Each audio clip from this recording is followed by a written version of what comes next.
అందరు బాగున్నారా? బాగా వేడిగా ఉంది. వీలైనంత త్వరగా ముగించేసుకున్నాం.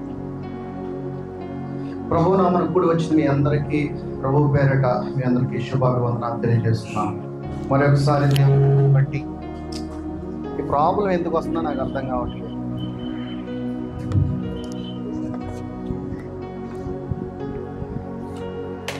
దేవుని కృపను బట్టి నాకు ఈ యొక్క అవకాశం ఇచ్చినందుకు ఈ సంఘానికి అలాగే ప్రభువులకి మీ అందరికీ కూడా. స్పీకర్ ఇట్లేదు కదా?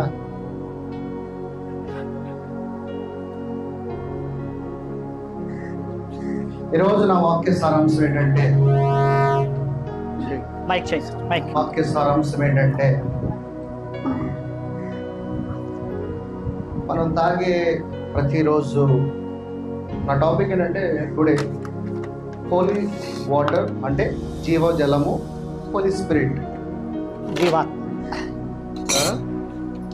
జీవజలము, కొంచెం వాల్యూమ్ పెట్టండి. జీవజలము అలాగే హోలీ స్పిరిట్, పరిశుద్ధ. ఏంటి అసలు ఈ జీవజలం ఏంటి? ఏంటి హోలీ వాటర్ అంటే? దీని యొక్క అర్థం ఏంటి? దీని యొక్క సారాంశం ఏంటి అసలు?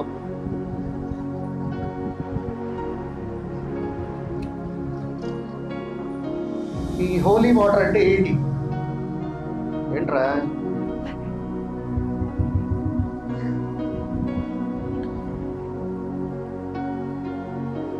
వాక్య సారాంశం ఏం చెప్తుందంటే ఈ హోలీ వాటర్ అంటే రక్షణ అంట. ఏంటిది? రక్షణ. రక్షణ. ఆత్మీకమైన జీవితంలోకి, ఎటర్నల్ లైఫ్లోనికి వెళ్ళడానికి దేవుడికి ఈ వాటర్కి చాలా లింక్ ఉంది. మీకు ఎప్పుడైనా కొంచెం వాల్యూమ్ పెట్టినా నాకే వినపడట్లా, కొన్నప్పుడు వెనక పెట్టు. నేను మాట్లాడేది నాకు వినపడాలి కదా. సంథింగ్ ఏమో. ఆయన ఇదిగో తండ్రి, ఇదిగో ప్రభువా, నీ లేఖనంలోకి వెళ్తుండగా నాయన ఈ దురాత్మ ఆటంకపరుస్తున్న దురాత్మని యేసు నామములో లాయపరుస్తున్నాం ప్రభువా. ఆది నుండి అంతం వరకు తండ్రి ఈ సౌండ్ సిస్టమ్ ద్వారా ఏ ఇబ్బంది, ఏ ఆటంకం, ఏ శోధన రాకుండా సహాయం దయచేయండి నాయన. ఇదిగో ప్రభువా, నీ మాటలు నీ బిడ్డల యొక్క హృదయంలోకి వెళ్ళేలాగా నీ కృపని సహాయం దయచేయండి ప్రభువా. ఏ దురాత్మనైనా ఇక్కడ ఆటంకపరుస్తున్న యేసు నామములో గద్దిస్తున్నాం తండ్రి. ఆయన ప్రభువా, నీ మాటలే నీ బిడ్డలకి నాయన తండ్రి జీవము కలిగిన మాటలుగా వెళ్ళుటకు కావాల్సిన కృపని దయచేయమని యేసు నామమును బట్టి అడుగుచున్నాం తండ్రి. ఆమేన్, ఆమేన్. ఈ వాటర్ ఇప్పటికి ఒక సంబంధం ఉంది. ఏంటి ఆ సంబంధము? ఆదికాండము 1వ అధ్యాయము 2వ వచనం.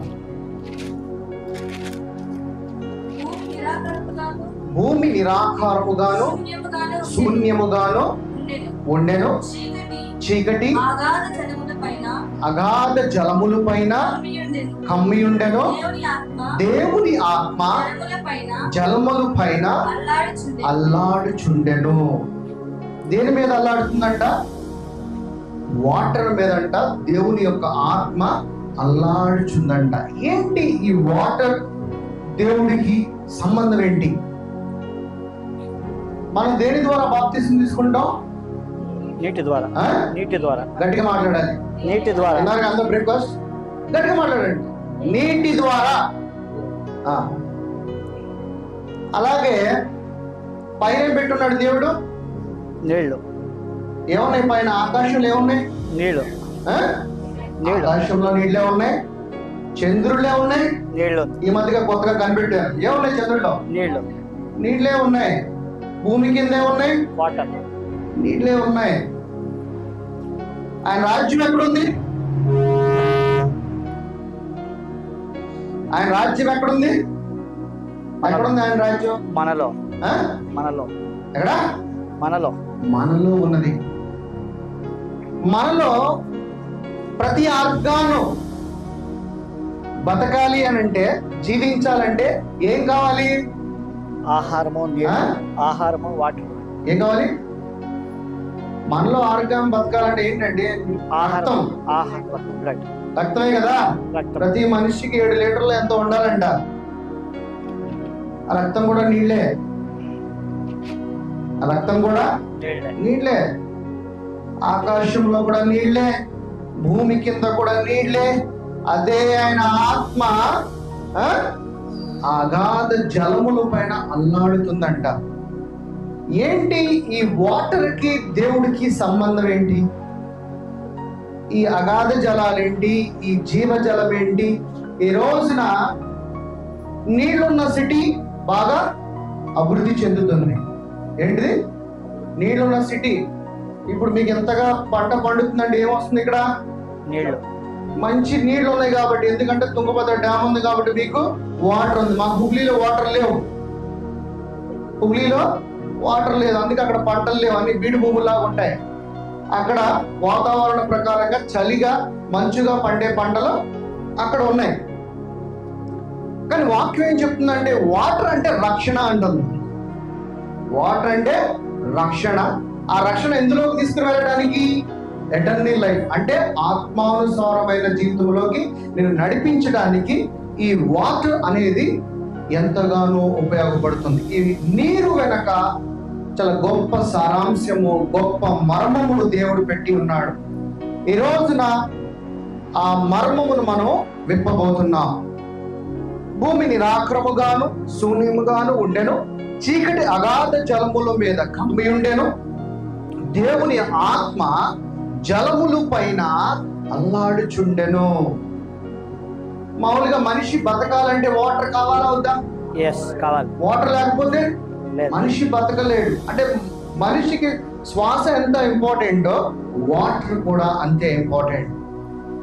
దేవుడు ఆయన రాజ్యాన్ని నీలోనే ఉంచాను అంటున్నాడు. ఆ రాజ్యంలో కూడా రక్తంలాగా ఉన్న నీరే కదా ప్రవహించేది, అంతే కదా? రక్తమే నీరే నీలో జీవమై జీవ నదిలాగా నీ ప్రతి ఆర్గాన్స్ లోకి వెళ్ళి అవయంలోకి వెళ్ళి ప్రవహిస్తుంది, అంటే జీవింపజేస్తుంది. ఈరోజు చంద్రులో కూడా నీళ్ళే ఉన్నాయంట. ఇంకా దేవుడు ఏమంటున్నాడంటే ఆకాశంలో తూములు ఉన్నాయంట. తూములు అంటే ఏమంటారు? ట్యాంకర్స్. ట్యాంకర్స్ ఏమంటారు? తూములు. మన ఇప్పుడు బావి అంటాం కదా, ట్యాంక్స్. అయంట ఎమర్జెన్సీ కోసం పెట్టించాడంట దేవుడు. అట్లా తెలుగులో తూములు అంటారు. వాటిని కనుక విప్పితే అసలు ఇంకేం లేదు. అంటే ఎటు చూసినా నీరే. ఆకాశము నిండా నీరే, మేఘముల నిండా నీరే, చంద్రుడి నిండా నీరే, భూమి నిండా నీరే, నీ శరీరంలో కూడా నీరే. ఈ నీరుకి దేవుడికి ఉన్న సంబంధం ఏంటి? బాప్తిజం తీసుకోవాలంటే, నువ్వు రక్షణ పొందాలంటే నీటి బాప్తిజము ద్వారా ఉదక స్నానం చేయబడిన తర్వాతే దేవుని యొక్క రాజ్యంలోకి, దేవుని యొక్క బిడ్డగా నువ్వు మారు మనసు పొందుతావు. అది ఈ రోజున దేవుని యొక్క లేఖనముల ద్వారా మనము పరీక్షిద్దాం. అదే అధ్యాయం 1:6లోకి రామ్మా. 6-7 చదువు. మరియు దేవుడు జలముల మధ్య విశాలము కలిగి ఆ జలములను ఈ జలములను ఏంటి? ఆ జలములు ఈ జలములు తర్వాత వేరుపరచును గాక అని పలికెను. ఏమన్నాడంట? ఆ జలములు ఈ జలములు సపరేట్ అవ్వమని, వేరుగా ఉండమని పలికాడంట. అది ఎక్కడ? 7. దేవుడు ఆ విశాలము చేసి విశాలము కింది జలములను విశాల మీద జలములను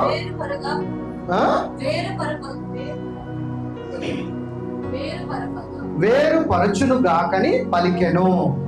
అంటే ఏంటి? పై ఆకాశం పైన జలములను, భూమి మీద ఉన్న జలములను, భూమి కింద ఉన్న జలములను వేరుపరచుగాక అని పలికాడంట. ఎందుకని పలికాడు? ఏంటి ఈ నీళ్లలో ఉన్న శక్తి ఏంటి? ఈ నీళ్లకి దేవుని యొక్క ఆత్మ నీళ్ల మీద అల్లాడుచుండును ఏంటి? ఎందుకు అల్లాడుచుండాలి? ఈ ఆత్మకి ఈ నీరుకి దేవునికి ఉన్న సంబంధం ఏంటి? ఈరోజు లేఖనముల ద్వారా మనము ఇంకా ముందుగా లోతుగా వెళ్ళి లేఖనములను పరిశోధిద్దాం. హెబ్రీయులకు రాసిన పత్రిక 10వ అధ్యాయము 22.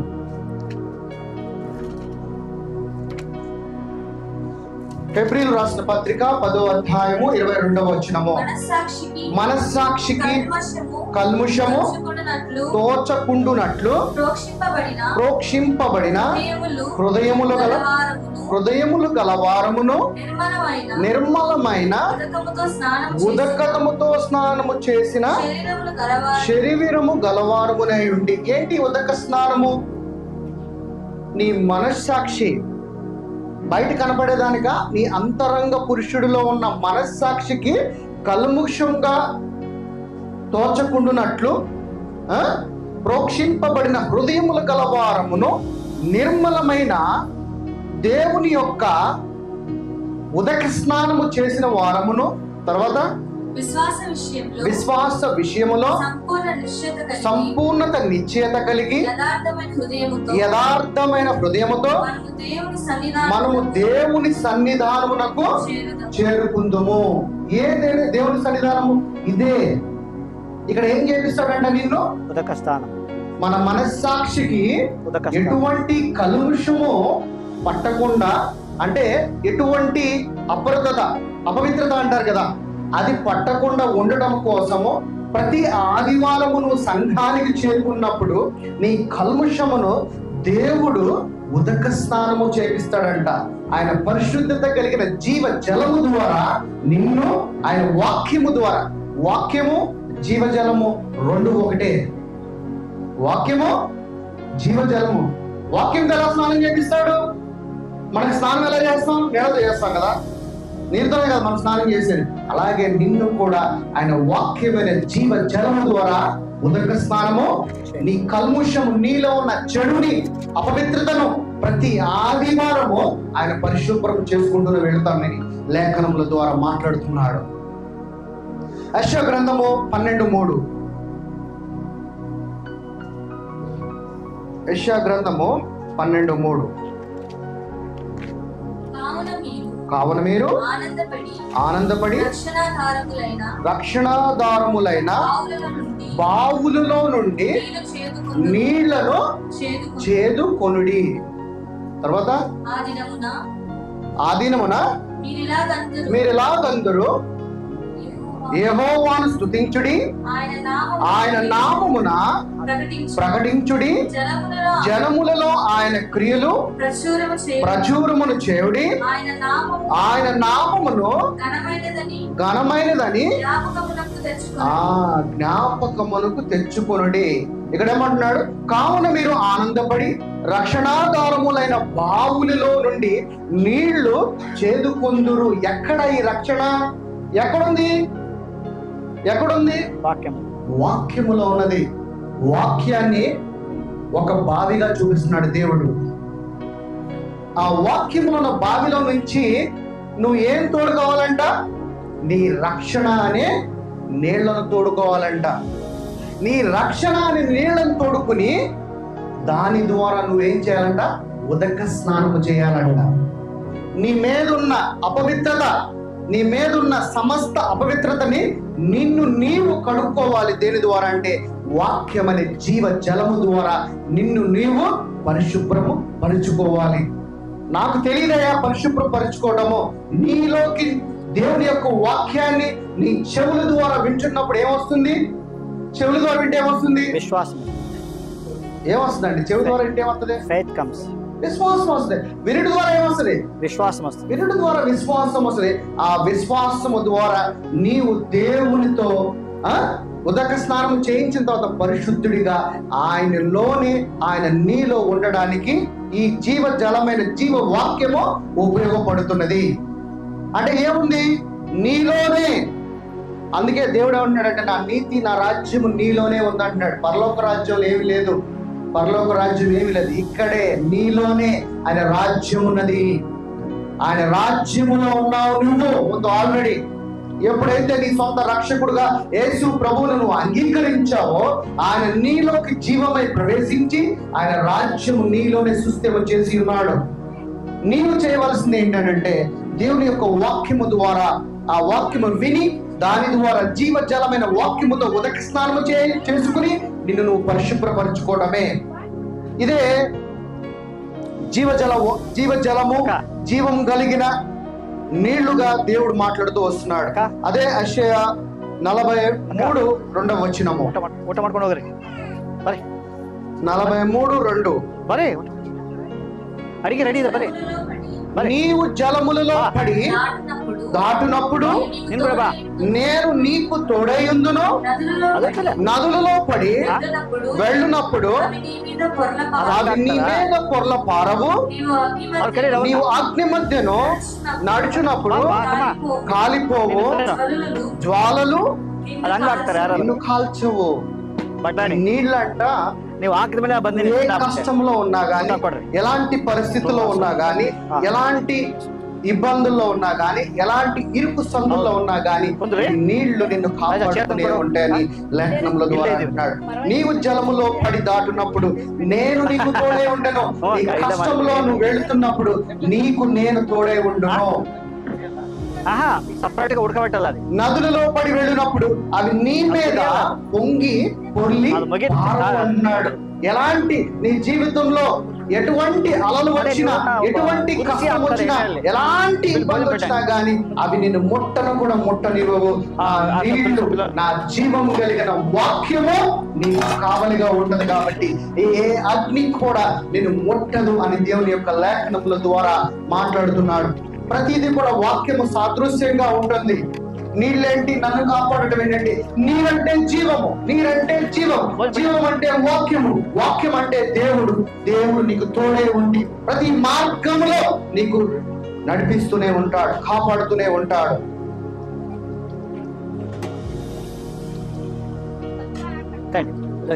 నలభై 44:3 యెషయా గ్రంథము 44:43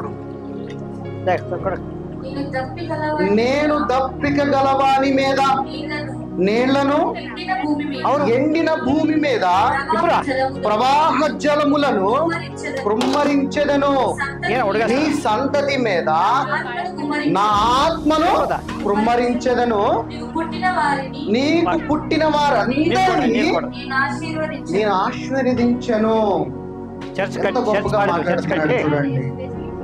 నేను దప్పిక గలవాని మీద నీళ్లను, ఎండిన భూమి మీద ప్రవాహ జలములను ఇచ్చేవాడును నేనే. నీ జీవితంలో ఎడారి బారిపోయిన నీ జీవితంలో, ఎండిపోయిన నీ జీవితంలో నీళ్లతో చిగురింపజేస్తాను. ఏ విధంగా అయితే నీళ్లు పోస్తే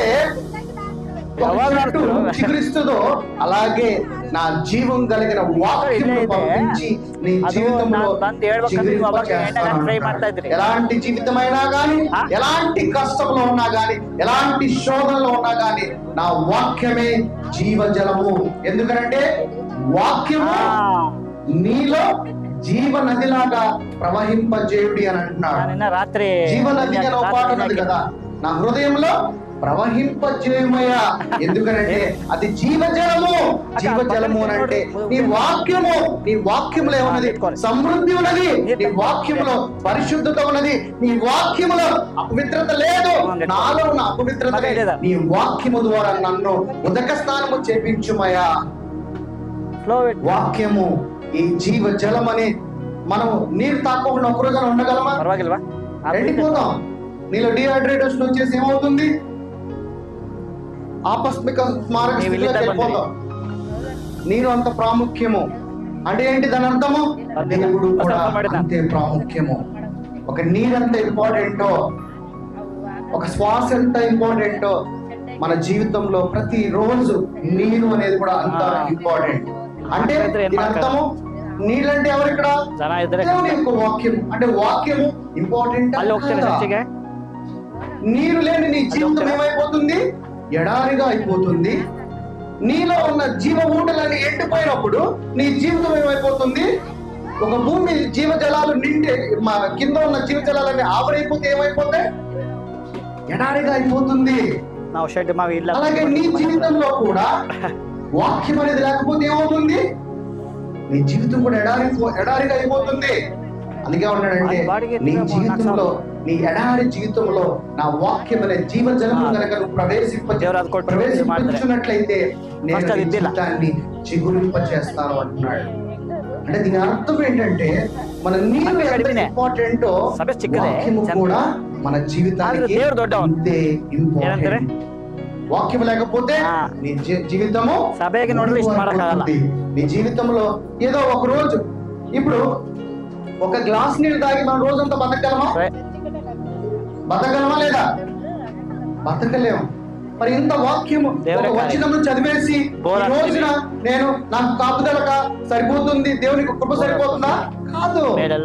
అందుకే దేవుడు అంటున్నాడంటే దివారాత్రులు ధ్యానించువాడు ధన్యుడు అన్నాడు. ఎడతెగక ప్రార్థన చేయమన్నాడు. ఎందుకంటే నా వాక్యము నీలో ప్రవేశింపాల్సిందే, అది నీలో ఏర్పడవలసిందే. ఆ వాక్యము నీ జీవితాన్ని, మూడు కోల్పోయిన జీవితాన్ని, ఎడారిగా ఉన్న జీవితాన్ని చిగురింప చేస్తుందంట. ఎందుకంటే జీవం అనే జలములో ఏమున్నది? జీవము. నిన్ను తిరిగి జన్మించే కృప ఉన్నది, దాంట్లో శక్తి ఉన్నది. యెషయా గ్రంథము 49:10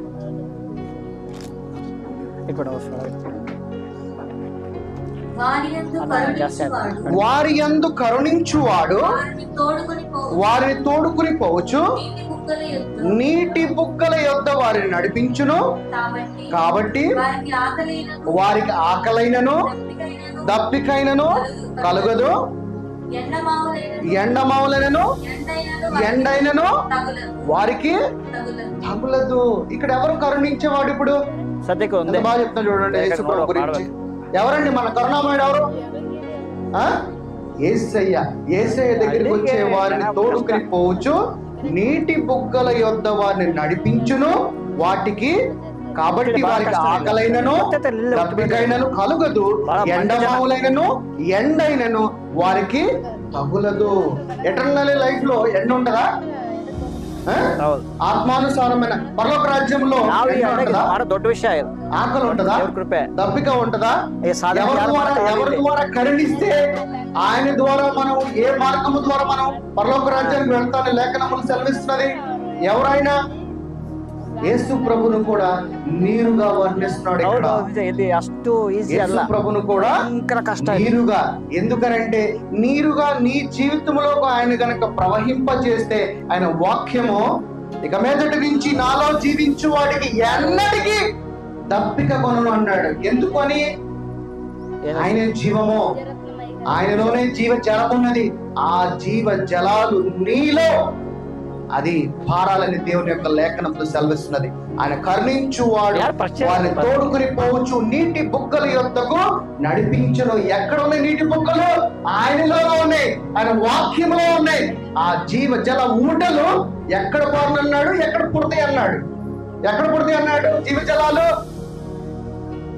ఎక్కడ చెప్పాడండి? మనలోనే. నీలో నుంచే నీటి బుగ్గలు బయలుదేరు అన్నాడు. ముందు చూద్దాం ఇంకా వచనాలు కూడా. యెషయా గ్రంథం 58:11.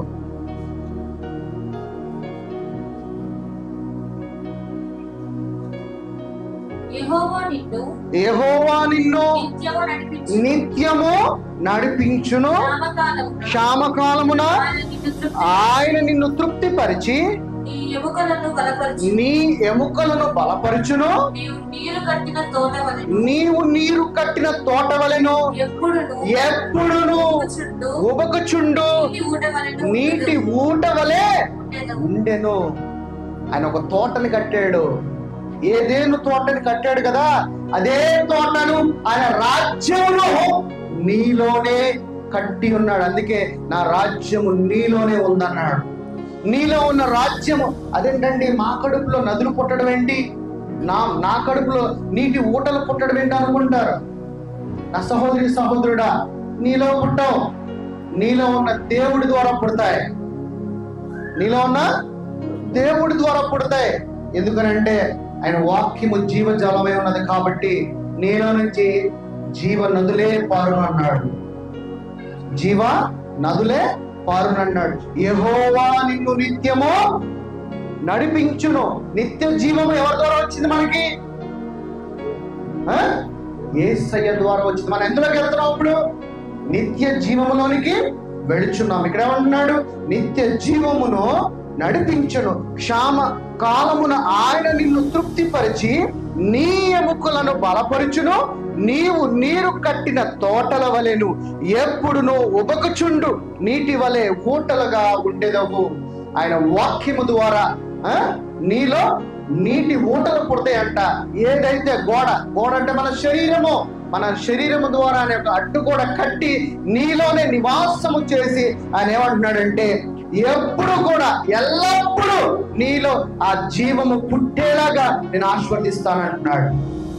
ఎందుకనంటే నిన్ను దేవునికి సమర్పించుకున్న తర్వాత దేవుని యొక్క రాజ్యములో నిన్ను ఆయన వాక్యముతో ఉదక స్నానము చేపించి నీ నోటి ద్వారా జీవం కలిగిన మాటలు ఎప్పుడు కూడా పలికిస్తూనే ఉంటాడు.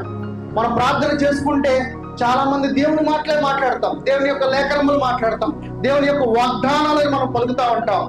మరి పలుకుతూ ఉన్నప్పుడు ఆయన వాక్యాలను పలుకుతున్నాం కదా. ఆయన వాక్యం ఏమై ఉన్నది? జీవజలమై ఉన్నది. ఎదుటివాడి గురించి నువ్వు ప్రార్థన చేస్తావు, ఎదుటివాడి రోగం గురించి ప్రార్థన చేస్తావు. ఇది ఏమవ్వాలి? ఉబికి ఇలా ఏరులాగా నీ నోటి ద్వారా ఎదుటివాడి యొక్క రోగం గురించి, ఎదుటివాడి యొక్క సమస్యల గురించి నువ్వు ప్రార్థన చేసినప్పుడు ఆ వాక్యం ఏమైందంట? జీవజలములాగా ఏరులై పారుతుంది అంటున్నాడు. అందుకని ఎడతెగక ప్రార్థన చేయాలి. నీ ద్వారా ఎదుటివాడికి రక్షణ కలగాలి. నీ ప్రార్థన ఎదుటివాడి జీవితంలో విడుదల కావాలి. ఆయన విమోచనకారుడా? విమోచించేవాడా కాదా?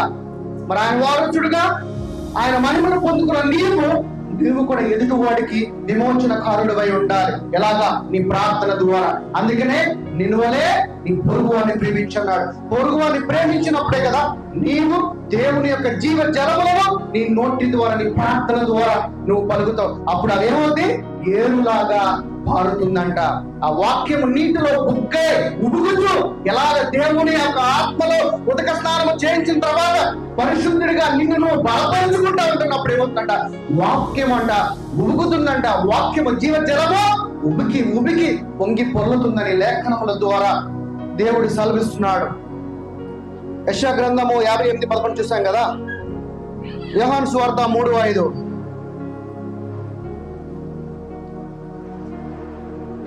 చెప్పుచున్నాను. ఏమంటున్నాడు ఇక్కడ? ఒకడు నీటి మూలముగా, రెండోది ఆత్మ మూలముగా. దేవుని ఆత్మ అల్లాడుచున్నది దేని మీద? జీవ జలముల మీద.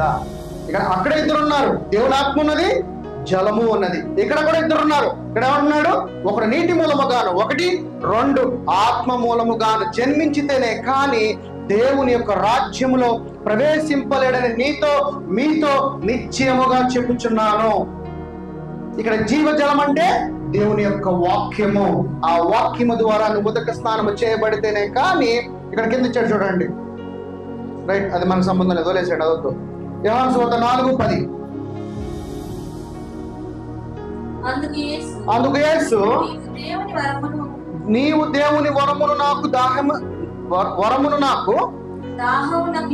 దాహమునకిమ్మని నిన్ను అడుగుచున్నవాడెవడు?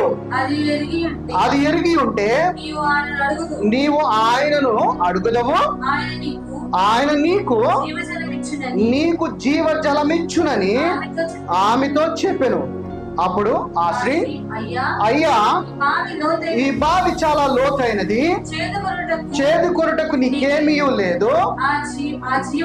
ఆ జీవజలము ఎలాగ నీకు దొరుకును?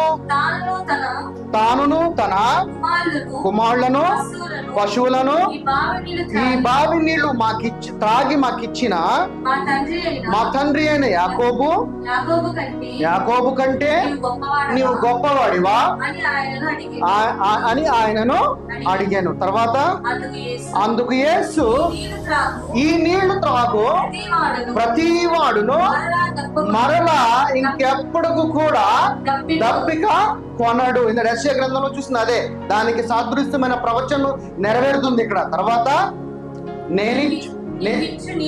నేనిచ్చు నీళ్లు త్రాగు వాడెప్పుడును దప్పిక కొనడు, నేను వానికిచ్చు నీళ్లు నిత్య జీవమునకై వానిలో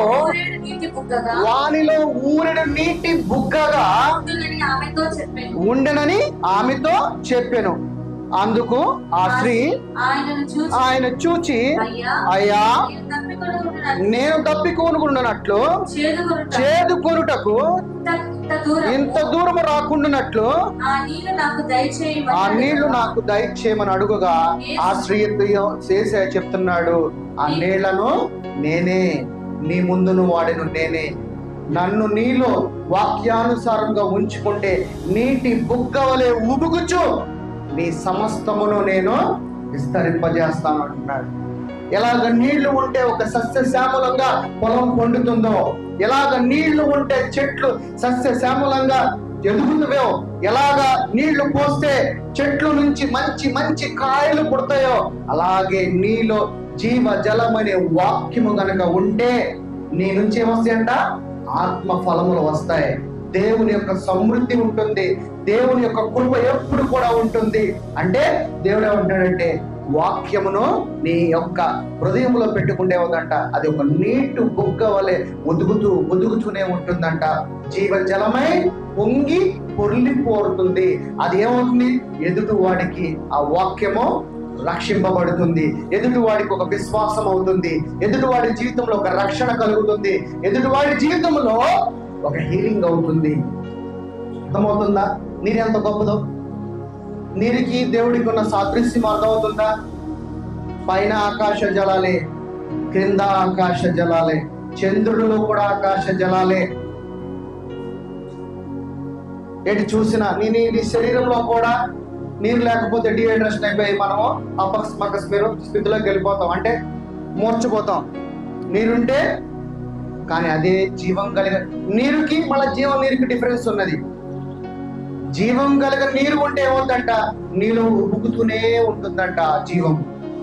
నువ్వు తోడుకోవటమే, నీళ్లను చేదుకోవటమే. ఎలాగా?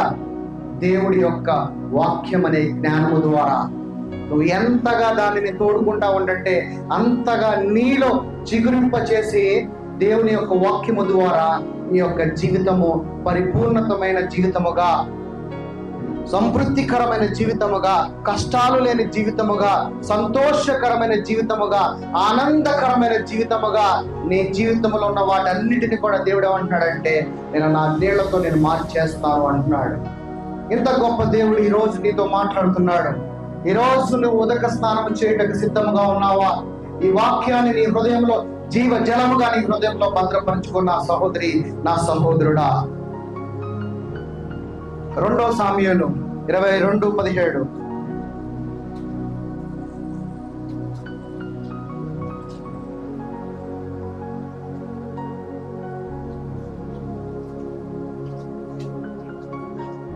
2 సమూయేలు 22:17 ఉన్నత స్థలముల నుండి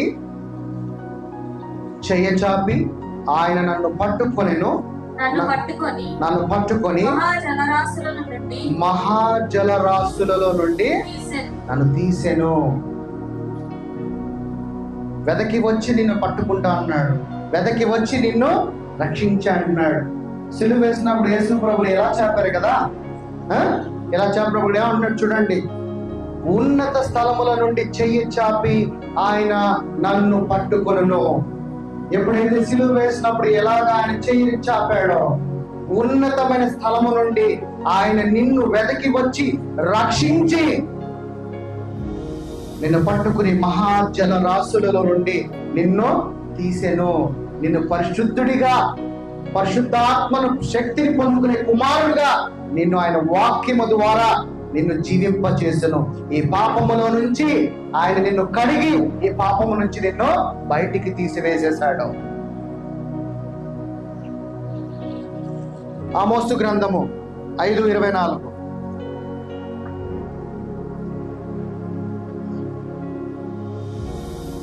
నీళ్లు పారినట్లుగా న్యాయమును జరుగునీయుడి, గొప్ప ప్రవాహము వలె నీతిని ప్రవహింపనీయుడి. ఏంటి నీతి? నీతి అంటే దేవుడు. ఎవరు? నీతి అంటే దేవుడు. నీతి అంటే వాక్యము. వాక్యముని ప్రవహింపనీయుడి.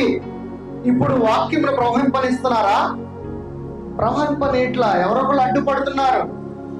ఎందుకనంటే ఆ వాక్యము జీవజలమై నిన్నే మార్చేస్తుంది, నీ సమస్యలు మార్చేస్తుంది, నీ జీవితాన్ని మార్చేస్తుంది, నిన్ను నిత్య జీవంలోకి నడిపిస్తున్నది.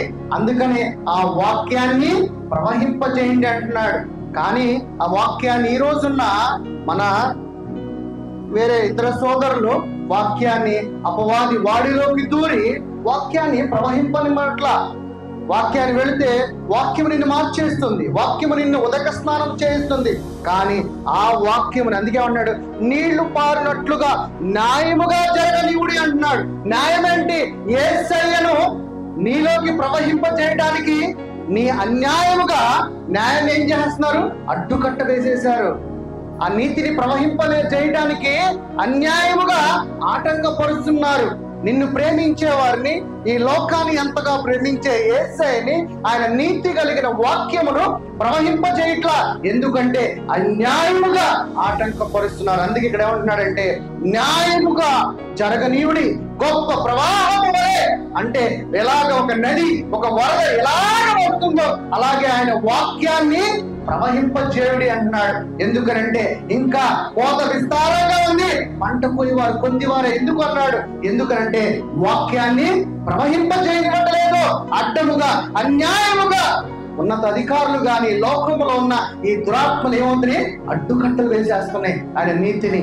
ఎందుకనంటే దేవుని యొక్క చిత్తం ఏంటంటే ప్రతి ఒక్కరూ రక్షింపబడాలని, ప్రతి ఒక్కరు కూడా ఆయన స్వాస్థ్యముల నుంచి వచ్చిన వారే. అందుకనే ప్రతి ఒక్కరికి న్యాయం జరగాలి. ఏంటంటే ఒక ప్రవాహము, ఆయన నీతి పత్రము ప్రతి ఒక్కరికి కూడా ధరింప చేయాలని దేవుని యొక్క చిత్తము. ఈ రోజున దానిని జరగనివ్వకుండా ఆటంకపరుస్తున్నారు. ఇది ఎప్పుడో జరుగుతుందని ఇంతిదిగా దేవుడు న్యాయబద్ధమైన మాటలను మీతో నాతో ఈ రోజున సంఘంతో మాట్లాడుతున్నాడు. మత్తయి సువార్త 3:11. మత్తయి సువార్త 3:11.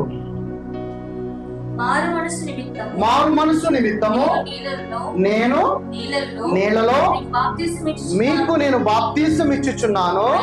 అయితే నా వెనుక వచ్చువాడు నాకంటే అత్యధికమైన శక్తివాడు, ఆయన చెప్పులు మోయుడికైనను నేను పాత్రుడను కాను, ఆయన పరిశుద్ధాత్మలోను అగ్నితోను.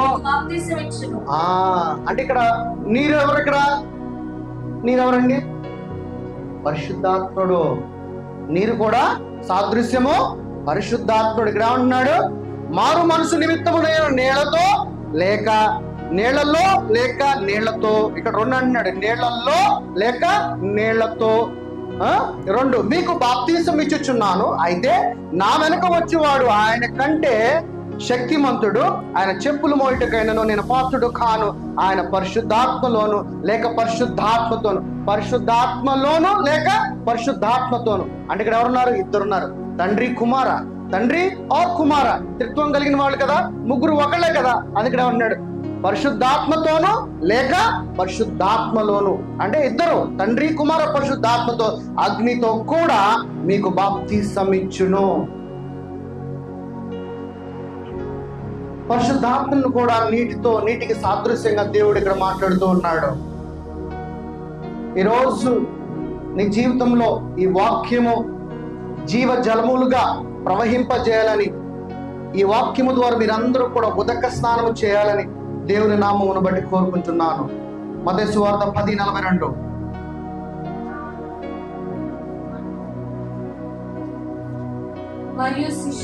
మరియు శిష్యుడని ఎవడు ఈ చిన్నవానిలో ఒకడి గిన్నెను చన్నీళ్లు మాత్రము త్రాగనిచ్చును, తన ఫలములను పోగొట్టు కొనడని నిశ్చయముగా మీతో చెప్పుచున్నాను.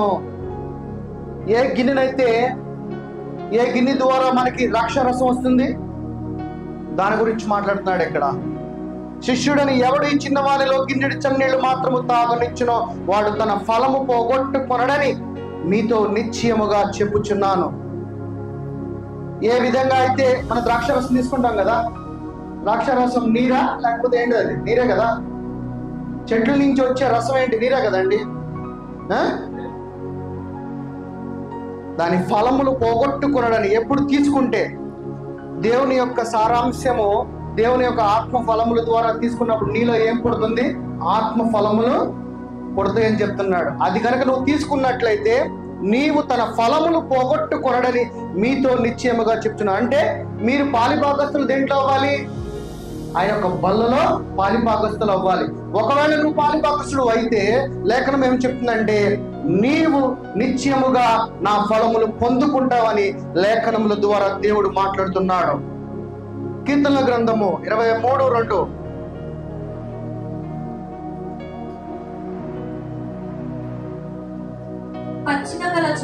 పచ్చిక గల చోట్లను ఆయన నన్ను పరుండ చేయుచున్నాడు, శాంతికరమైన జలము యొద్ద నన్ను, పచ్చిక గల చోట్ల ఆయన పరుండబెట్టి నన్ను శాంతికరమైన, శాంతి అంటే ఎవరు? మన దేవుడు శాంతికరమైన వాడా లేదా? సమాధానకరమైనవాడా లేదా? ఆయన దగ్గరికి నడిపిస్తున్నాడంట మనల్ని.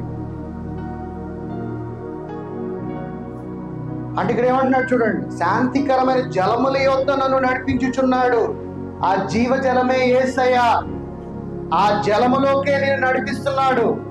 ఆయన వాక్యములోకి నేను నడిపిస్తున్నాడు. ఆ వాక్యములోకి నడిచినప్పుడు ఏమంటున్నాడు?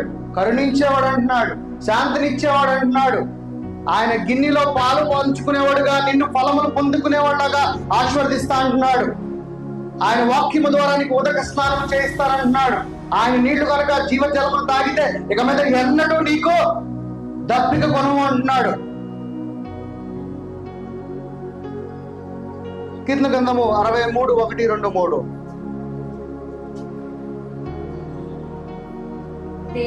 దేవా నా దేవుడవు నీవే, నేను వేకువనే ఉదయజామునే నిన్ను వెతుకుతాను. నీ బలమును నీ ప్రవాహమును చూడవలనని పరిశుద్ధాలయమందు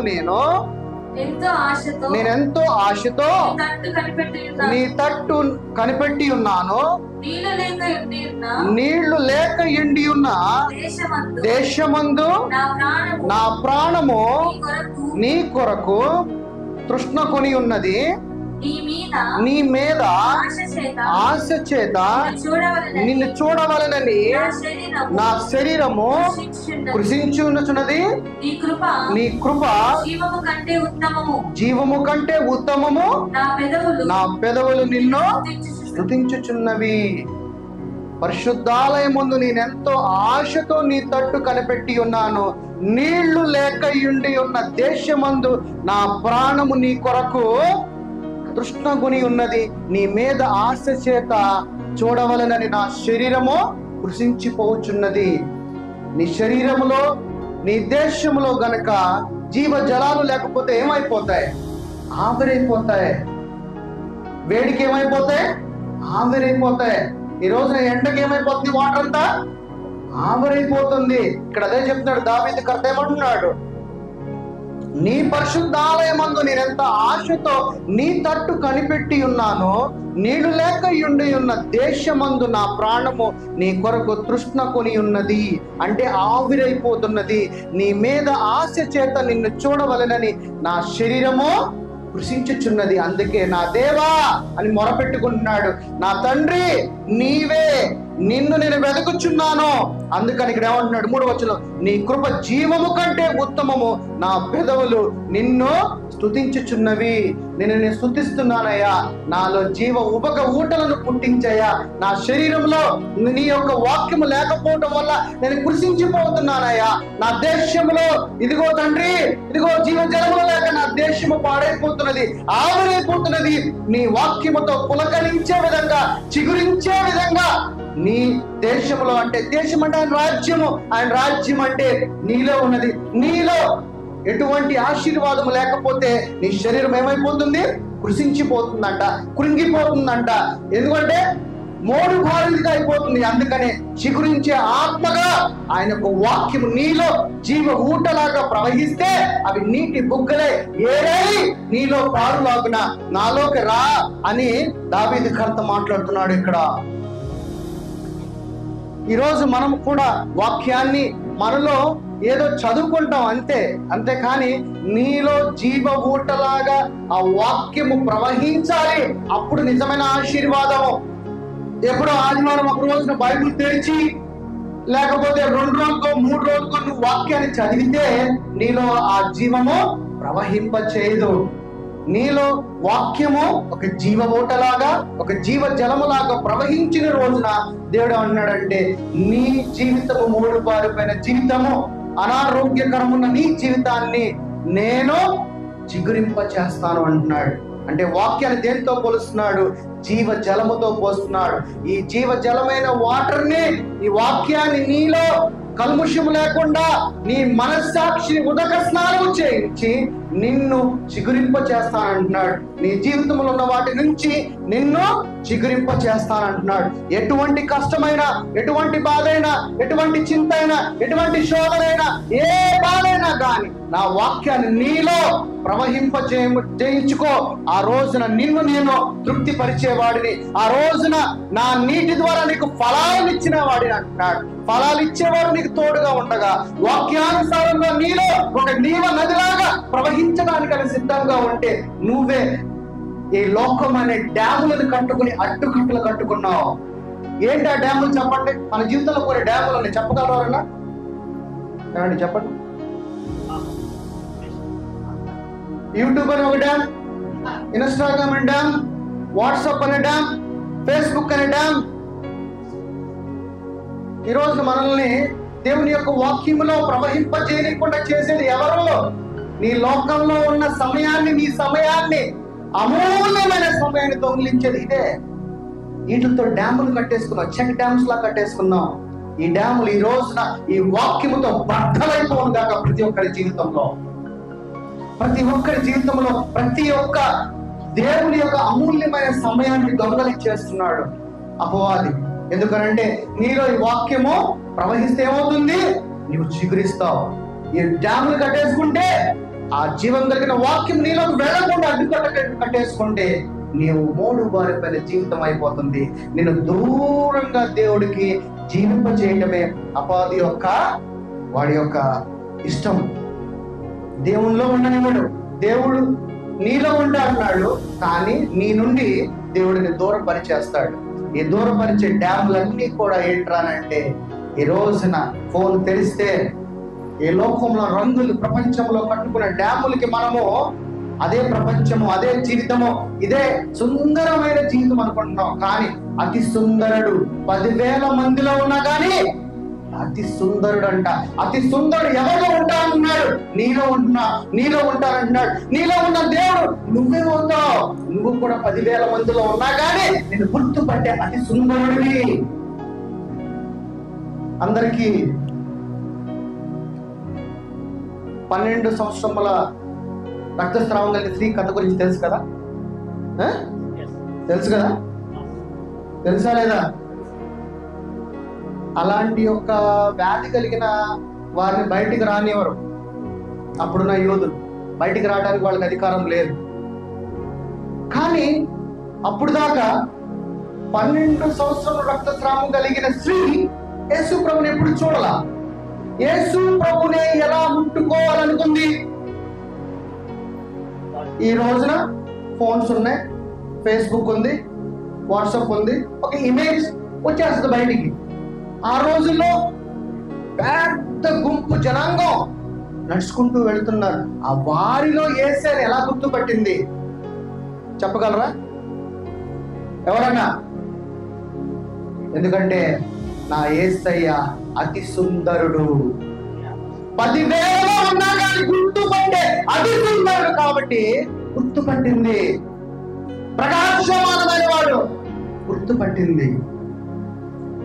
అందుకే అతి సుందరమైన జీవితము నీలో ఉండాలంటే నీలో నీ యేసయ్య ఉండాలి. అప్పుడు నువ్వేమవుతావు? నీలో ఉంటే యేసయ్య ఏమవుతావు? ఆయన అందం నీకు రాదా? ఆయన కృప వస్తుందా? ఆయన అందం కూడా నీలో వస్తుంది. నువ్వు ఎంత మందిలో ఉన్నా, ఎంత కష్టాలలో ఉన్నా కానీ నువ్వు సుందరుడుగా కనపడతావు ఈ లోకానికి. అందుకే ఏమన్నాడంటే అన్ని జనుల మధ్యలో నేను వెలుగుగా ఉంచుతా అన్నాడు. ఆ వెలుగేంటో తెలుసా? ప్రకాశమానము, నామలే సుందరుడుగా కనపడతావు అన్నాడు. అందుకే నీలో వాక్యాన్ని ప్రవహింపజేయండి. నీలో వాక్యాన్ని ప్రవహింపజేయకుండా ఒక క్రైస్తవుడు అని చెప్పుకుంటే వృధా. నీలో వాక్యము ప్రవహింపాలి. కష్టాలు కష్టాలు అంటే ఇందుకే ప్రాబ్లం. నువ్వు డ్యాముల్లా కట్టేసుకున్నావు. నీ చుట్టూ ప్రహరీ కూడా కట్టేసుకున్నావు. ఏ గేటు పడితే ఆ గేటు కట్టేసుకుని నీలోకి ఆశీర్వాదం రాదు అని అంటే రాదు. మరి ఎందుకు వచ్చింది? గోడ కట్టుకున్నారు. ఎవరు గోడ కట్టుకున్నారు? మనమే. మనం కట్టుకున్న గోడని మనమే మళ్ళా యేసయ్యని అయ్యా నేను గోడ కట్టుకున్నా అంటావా? అయినా కానీ యేసయ్య నీ గోడ తీయడానికి సిద్ధంగా ఉన్నాడు. అందుకే దేవుడు ఏమన్నాడంటే రూపాంతరం చెందమంటున్నాడు. ప్రార్థన చేసుకుందామనంటే ఎవడో కూడా ఫోన్ వస్తుంది. ప్రార్థనలో కూర్చోగానే కిచెన్ లో ఏదో గుర్తొస్తుంది వాళ్ళకి. ఖాళీగా కూర్చున్నప్పుడు ఎవరికి గుర్తురాదు. అవునా కదా? సహజంగా ప్రార్థన చేసుకుందాం అని మోకాలు దండేశారు అనుకోండి, టక్కని ఫోన్, టక్కని నోటిఫికేషన్. ప్రార్థన చేయాలా నోటిఫికేషన్ చేయాలా? లేదు, ఫస్ట్ నోటిఫికేషన్ ఓపెన్ చేయాల్సింది. ఏమొచ్చిందో, ఎవడు పంపించాడు. నిన్ను దేవునికి దూరంగా తీసుకుని వెళ్ళిపోతున్నాడు. అందుకే దేవుడు అంటున్నాడు న్యాయముగా నా వాక్యం అనే నీతిని నీలో ప్రవహింపజేయడి అంటున్నాడు. ఎప్పుడైతే ఆయనకి వినే భయభక్తులు కలిగి నీ హృదయంలో ఆయన వాక్యమని ఒక జీవ నదిలాగా పారిస్తే దేవుడు అంటాడంటే నేను చిగురింప చేస్తానంటున్నాడు.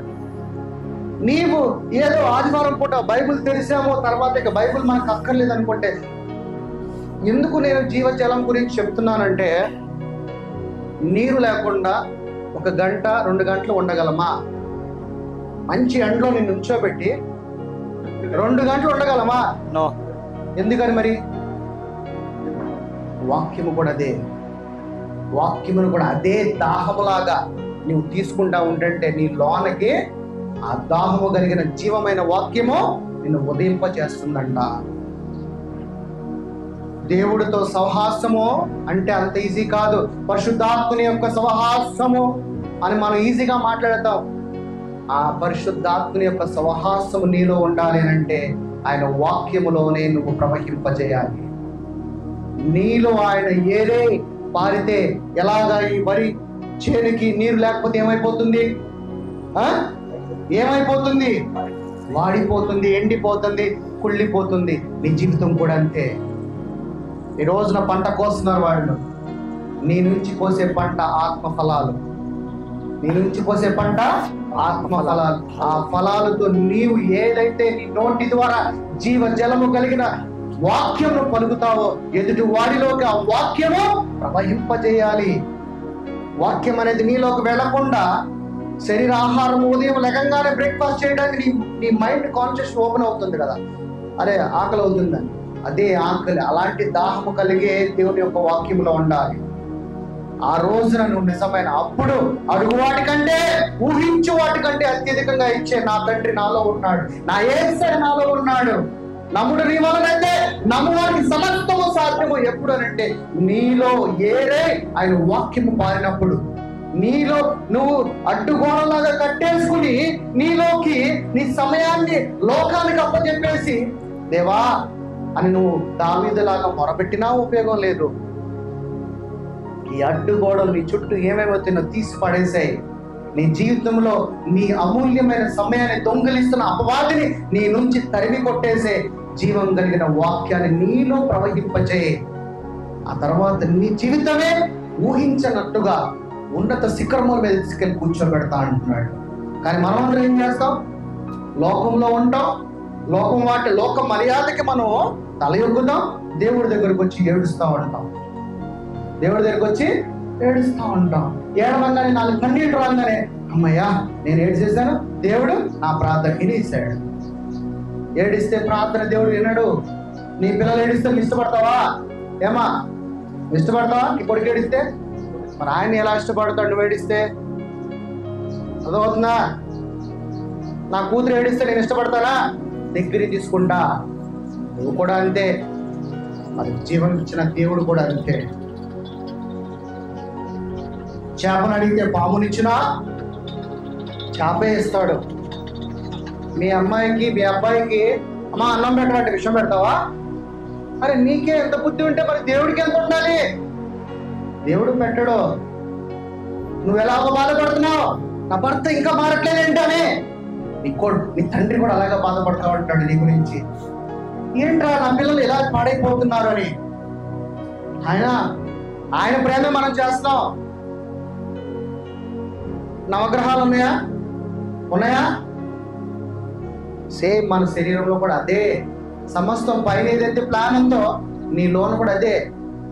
ఒక హృదయము, చెవులు, కళ్ళు, ముక్కు, లివరు, ఇవన్నీ గ్రహాల టైపే. ఒకదానికి ఒకటి కనెక్ట్. ఒకటి లేకపోయినా జీవించలేం. అలాగే పైన ఉన్న వాటికి ఒకదానికి ఒకటి కనెక్ట్. అది ఒకటి లేకపోయినా బతకలేం. పైన ఉన్న వాటన్నిటికీ క్యాపిటల్ ఎవరు? భూమి. పైన ఉన్న గ్రహాలన్నిటికీ మనం అంటాం కదా రాజధాని అని, క్యాపిటల్ ఈ భూమే. అందరూ అనుకుంటారు అవి లేకపోతే ఇది లేదని. లేదు, ఇది లేకపోతే అవి ఉండవు. భూమి కనుక అయిపోయిందంటే అవి పడిపోతాయి కింద, కానీ అవి పడవు ఇది ఉండేదాకా. అందుకనే వాక్యము గొప్పదండి. వాక్యాన్ని మీరు నమ్మండి. వాక్యము మనం ఆశీర్వాదాన్ని నమ్మటం కాదు. ఒకసారి నీవు దేవుని ఆత్మగా ఆయన ద్వారా రక్షింపబడి ఆయన ఆత్మ నువ్వు నూతన సృష్టి జరిగిన తర్వాత నీలో ఉన్నది ఒకదాని తర్వాత ఒకటి నిన్ను నువ్వు వదిలేసుకోవటమే, దేవుని ఆత్మగా తయారవడమే. దేవుని యొక్క స్వరూపం అని చెప్పుకొని కోపము, క్రోధము, గర్వము ఉంటే ఇంకా నువ్వు దేవుని యొక్క స్వరూపం. దేవుని స్వరూపం అంటే సాత్వికుడివై, ప్రేమ కలిగి, కనికరము కలిగి, జాలి కలిగి, దయత్వం ఉండాలి కదా. అప్పుడే నువ్వు ఎంచుకో అంటున్నాడు పౌలు భక్తుడు. నువ్వు అపవాది సంబంధివా, దేవుని సంబంధివా అని. దేవుని సంబంధం అయితే నీలో కనపడవలసిన ప్రేమ ఇది నీలో కనపడాలంటే నీలో ఆయన వాక్యము ఏరై పారాలి. ఏరైన పాలనంత వరకు నీలో ఎటువంటి మార్పు జరగదు.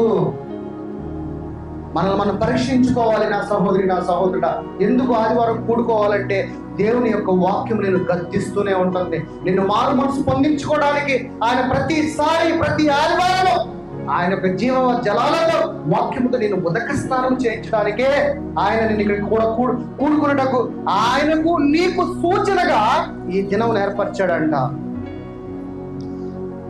ప్రకటన గ్రంథము 21:6.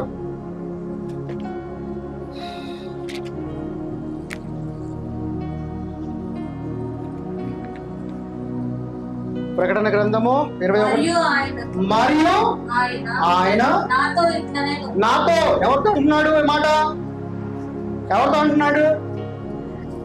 ప్రకటన గ్రంథం ఎవరు రాశారు? యోహాను రాశాడు. యోహానుతో అంటున్నాడు. ఏమంటున్నాడు?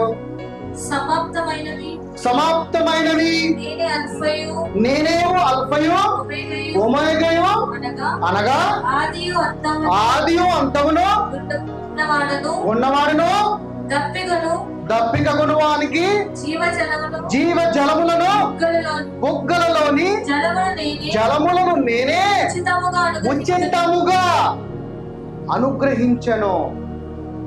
ఎలాగా? ఉచితంగా ఇచ్చాడంట. ఉచితంగా మనకేమి ఇచ్చాడండి? ఏమండి మోసెస్ గారు, ఉచితంగా మనకేమి ఇచ్చాడు? రక్షణ. ఆయన ఇచ్చిన రక్షణ, నీతి వస్త్రం ఏమిచ్చాడు? ఉచితంగా ఇచ్చాడు. ఇక్కడ ఏమన్నాడు? ఎంత దేవుని యొక్క మాట్లాడు. ఉన్నవాడెవరు, అనువాడెవరు, అల్ఫా ఎవరు, ఒమేగా ఎవరు? మొదటి ఆదామును నేనే, కడపటి ఆదామును నేనే, నేను లేకుండా ఏది కూడా కలగలేదు అంటున్నాడు. అదే దేవుడు నీతో మాట్లాడే దప్పిక గుణవానికి జీవ జలములను, బుగ్గలోని జలములను నేను ఉచితముగా మీ అందరికీ అనుగ్రహిస్తాను. ఏంటి అని అనుగ్రహించేది? ఆయన వాక్యము, ఆయన నీతి వస్త్రము కలిగిన వాక్యమును, ఆ వాక్యమును నీ మీద ధరించుకోమంటున్నాడు. ఆ వాక్యమును నీ మీద ధరించుకోమంటున్నాడు. ఆ వాక్యముతో నిన్ను పరిశుద్ధపరిచి నీలో ఉన్న కల్ముషం అంతటిని తీసివేసి, అపవిత్రనంతటిని తీసివేసి నీతి అనే వస్త్రమును నీకు ధరింప చేస్తాను అంటున్నాడు. నా బిడ్డలను నేను, మనం చిన్నపిల్లలు పుట్టగానే వాళ్ళకి మంచిగా స్నానం చేయించి పౌడర్ పెట్టి బట్టలు వేస్తాం లేదా? చిన్న పిల్లలు పుట్టిన ఒక 1 or 2 days తర్వాత పుట్టే ఉంటారు కదా, ఏం చేస్తాం? అలాగే చేస్తాడంట మనల్ని కూడా. అలాగే మనల్ని ఉదక స్నానం చేయించి వాక్యం అనే పరిశుభ్రతలోకి నేను పంపించి నీలో ఉన్న కల్ముషము మొత్తము తీసివేసి ఆయన నీతి అనే వస్త్రమును ధరించి సుందరుడుగా, అతి సుందరుడుగా ఆయన ఎలా ఉన్నాడో నిన్ను కూడా అలాగే సుందరుడుగా చేస్తాడంట. 100 మంది హైందవుల్లో ఉన్న ఒక క్రైస్తవుడు ఈజీ గుర్తుపడవచ్చు, అవునా కదా? ఎందుకని? 100 మంది హైందవ సోదరులు ఉంటే ఒక పెళ్లిలోకి వెళ్ళామనుకోండి, ఒక హైందవ సోదరులు పెళ్లిలోకి వెళ్తే ఒక క్రైస్తవులు ఈజీ గుర్తుపడవచ్చు. ఎందుకని? బొట్టు పెట్టుకోరనా, నగలేసుకోరనా, సుందరులా కనపడతారు, మీరు సమాధానంగా కనపడతారు. ఆ 100 మందిలో ఆ పెళ్లిలో కలిసిన వాళ్ళందరూ లోకం గురించి మాట్లాడుకుంటారు. ఆ పెళ్లిలో క్రైస్తవుడిగా వెళ్ళిన వాడు వాడిని బ్లెస్ చేయడానికే వెళ్తాడు. వీళ్ళందరూ లోకానుసారంగా బ్లెస్ చేస్తారు. ఒక క్రైస్తవుడు ఆత్మానుసారంగా వాడు రక్షింపబడాలని 100% వాడు చిన్న ప్రార్థన చేసుకుంటాడు. వాడు తినేటప్పుడు ప్రార్థన చేస్తాడు, వాడు ఆస్వాదించేటప్పుడు ప్రార్థన చేస్తాడు. దేవుని ఆత్మ వాడిలో కనబడుతూనే ఉంటుంది. వాడు చేసే క్రియల ద్వారా ఈజీగా మనం ట్రేస్ చేసేయచ్చు. వారి ముఖం చూడగానే హైందువుల ప్రేమకి, హైందువుల ఒక నవ్వుకి, క్రైస్తవుడు నవ్వుకి చాలా డిఫరెన్స్ ఉంటుంది. క్రైస్తవుడు నవ్వులో కల్ముషం ఉండదు. నీలో ఉన్న కల్ముషమును ఏం చేశాడు? ఆయన తీసేశాడు. కల్ముషము లేని ప్రేమను ప్రేమిస్తాడు. హైందవుడు వేషధారణమైన ప్రేమను, వేషధారణమైన నవ్వును చూపిస్తాడు. క్రైస్తవుడు కల్ముషము లేని పరిశుద్ధమైన ప్రేమను, పరిశుద్ధమైన నవ్వును చూపిస్తాడు. క్రైస్తవుడుగా నువ్వు తిరిగి జన్మించిన తర్వాత క్రీస్తు వలె సుందరుడుగా, అతి సుందరుడుగా కనపడాలి. కానీ హైందువుల వలె కానీ వేరే అన్ని జనులస్తులుగా కుళ్ళితో కుశలతంతో ఉండవు. అది అపవాది సంబంధం. నాలోది లేదు, నాలో ఉన్నది నా యేసయ్య. నా యేసయ్య దగ్గర నుంచి వచ్చే ఫలాలు కనికరము, జాలి, దయ, ప్రేమ, కరుణ, నేను ఇలాగే ఉంటా. అందుకనే ఎంత మందిలో ఉన్నా కానీ ఈజీగా నిన్ను నువ్వు కనిపెట్టేయచ్చు. ఎలాగా రోజు యేసైనా ఆ రక్త స్త్రీ వల్ల కనిపెట్టిందో అలాగే నిన్ను కూడా ఈజీగా కనిపెట్టేయచ్చు. ప్రకటన గ్రంథం 22:17. ఆత్మయు పెండ్లి కుమార్తెయు. ఆత్మయు పెండ్లి కుమార్తె. ఆత్మ ఎవరు? పెండ్లి కుమార్తె ఎవరు? ఇక్కడ ఆత్మ ఎవరు? పెండ్లి కుమార్తె ఎవరు? పెండ్లి కుమార్తె సంఘము. ఎవరు? సంఘము. ఆ సంఘంలో ఎవరున్నారు ఇప్పుడు? ఇక్కడ ఆత్మ. ఆత్మ మనందరం ఉన్నాం. ఆత్మ ఎవరు? తండ్రి, దేవుడు, యేసయ్య. సంఘం ఆత్మ ఉన్నది, ఆత్మ తండ్రి ఉన్నాడు. చదువు తర్వాత. వినువాడును రమ్ము అని చెప్పవలెను. వినువానికి ఏమని చెప్పాలి? రమ్ము. తర్వాత దప్పికొనిన వానిని రానిమ్ము. ఆత్మయు పెండ్లి కుమార్తెయు రమ్మని చెప్పుచున్నారు.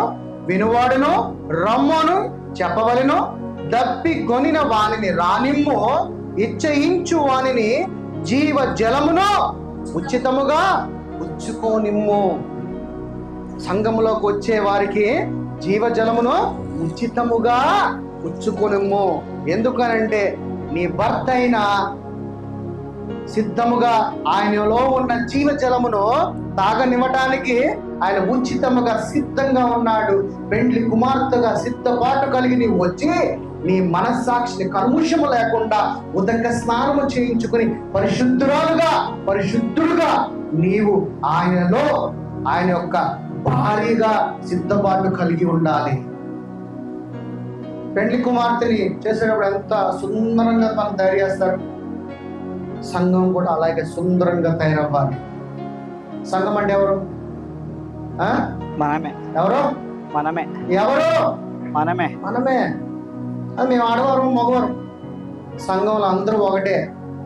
సంఘంలో ఆడ మగ తేడా లేదు, ఒకటే. ఆయన ఆత్మీయ ఉన్నాడు, మనము కూడా ఆయన ఆత్మీయ ఉన్నాం. కాబట్టి మనమందరము పెళ్లి కుమార్తెలాగా సిద్ధపాటు కలిగి ఉండాలి. ఎప్పుడు కల్లా? ప్రతిరోజు. ఎప్పుడు కల్లా? ప్రతి నిమిషము. ఎప్పుడు కల్లా? ప్రతి సెకండ్. ఆయన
వెబ్సైట్స్ ఓపెన్ అయ్యి ఉన్నాయి చూడండి.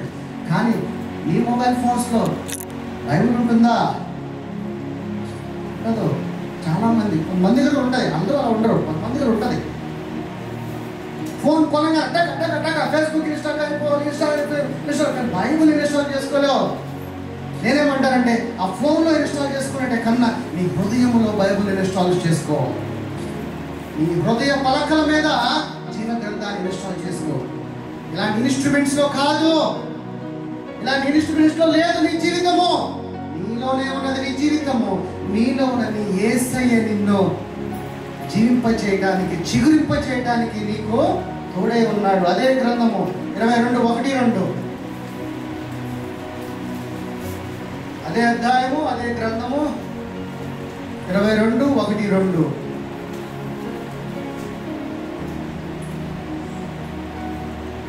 మరియు స్ఫటికము వలె ఎరయునట్టి జీవ జలముల నది దేవుని యొక్కయు గొర్రెపిల్ల యొక్కయు సింహాసనము వద్ద నుండి ఆ పట్టణపు రాజవీధి మధ్యను ప్రవహించుట లేక బయలువెడలుట ఆ దూత నాకు చూపెను.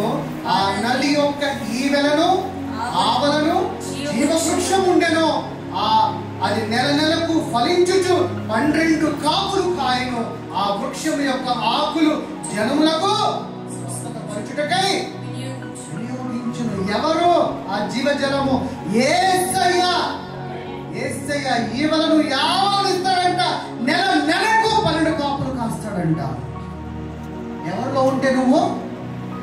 దేవుడిలో ఉంటే. నీలో దేవుడు ఉంటే ఒక కాపు కాదు, సంవత్సరానికి మామిడికాయలు ఎన్ని కాపులు వస్తాయి? కానీ దేవుడు అంటున్నాడు, నేను ఉంటే నెల నెల కాపులు ఇస్తానంటున్నాడు.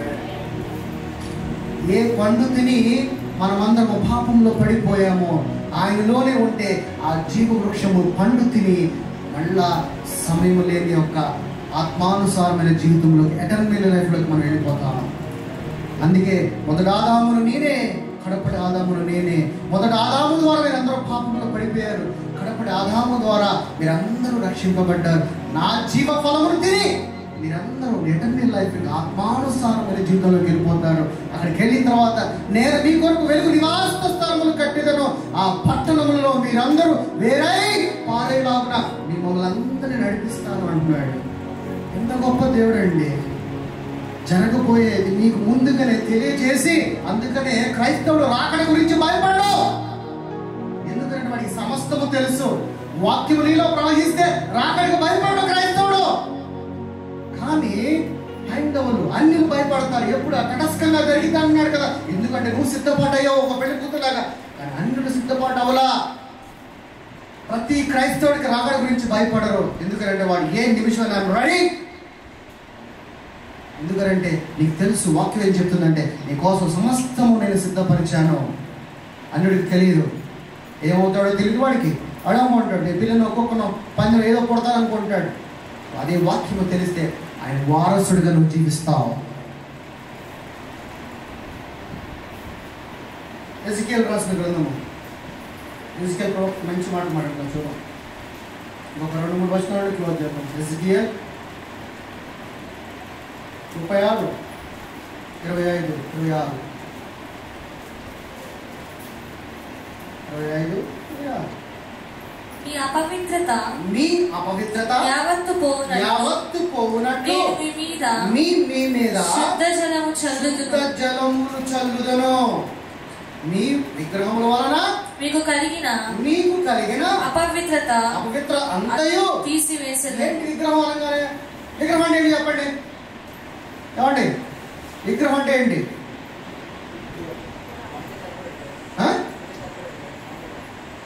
విగ్రహం అనగానే శరీరానుసారంగా బొమ్మలు, రాళ్ళు, రప్పలు అనుకుంటారు. కాదు, నీలో దేవునికి అయిష్టంగా కట్టుకునేది ఏదైనా కానీ విగ్రహమే. ఈ రోజున లోకము విగ్రహము, ఈ రోజున డబ్బు విగ్రహము, ఈ రోజున ఫోన్ విగ్రహము, ఈ రోజున ఎంటర్టైన్మెంట్ విగ్రహము. దేనినైతే దేవుడిని దూరంగా పెట్టి ఒక విగ్రహంలాగా కొలుస్తూ ఉంటావు, దేని కొరకైతే అదురుత పడుతూ పరిగెడుతూ ఉంటావు, అదే విగ్రహము. విగ్రహం అంటే రాయి కాదు, రప్ప కాదు. దాని నుండి నువ్వు పొందుకునే అపవిత్రత నుంచి అంట ఆయన జీవ జలమును చల్లి శుభ్రపరుస్తాడు. పట్టణ గ్రంథం చదివినప్పుడు ఇంతకుముందు ఏప్రిల్ 10 చదివామా? ఇప్పుడు చదువుతుంది ఎజికియల్ గ్రంథం. ఎజికియల్ మొత్తం మాట్లాడుతున్నాడు ఇన్ని సంవత్సరం క్రితం. వాక్యము నీలో ఉన్న విగ్రహారాధన తీసివేసే, విగ్రహంగా ప్రేమించే ఇన్స్టాని డిలీట్ చేసే, విగ్రహంగా నువ్వు చూసే నీ ఫేస్బుక్ కానీ ఏదైనా డిలీట్ చేసే. నీ జీవితంలో నీకు ఉండవలసిన దేవుని యొక్క వాక్యమే. వాక్యంలోని సంతోషం ఉంటుంది. నువ్వు ఎప్పుడు వాక్యాన్ని నీలో జీవంలాగా ప్రవహింపజేసినప్పుడు, అవునా వాక్యం ఇంత గొప్పదా ప్రభువా, ఇంత గొప్పవాడవా, ఇంత జ్ఞానం కలిగి ఉన్నావా, ఇంత జ్ఞానం కలిగిన వాడికి నేను వారసుడునా. అయ్యో పక్కన ఉన్న హంపి రాజు కొడుకు ఏంటో నీకు ఎలా ఉంటుంది తర్వాత తెలిస్తే, మరి అమ్మ ఈ హంపి ఉన్న రాజు కొడుకున కుమార్తెలు అంటే నీకు ఎంత ఒక సర్ప్రైజ్గా ఉంటుంది. వాడికన్నా గొప్పవాడు.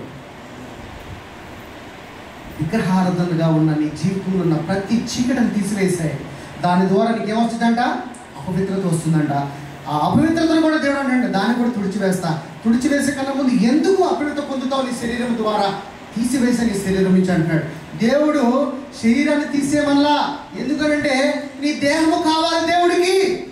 ఎందుకంటే ఆ దేహమే ఆయన ఆలయం కాబట్టి నీలో ఉన్న శరీర క్రియలని తీసివేయమన్నాడు, శరీర క్రియలని చంపివేయమన్నాడు.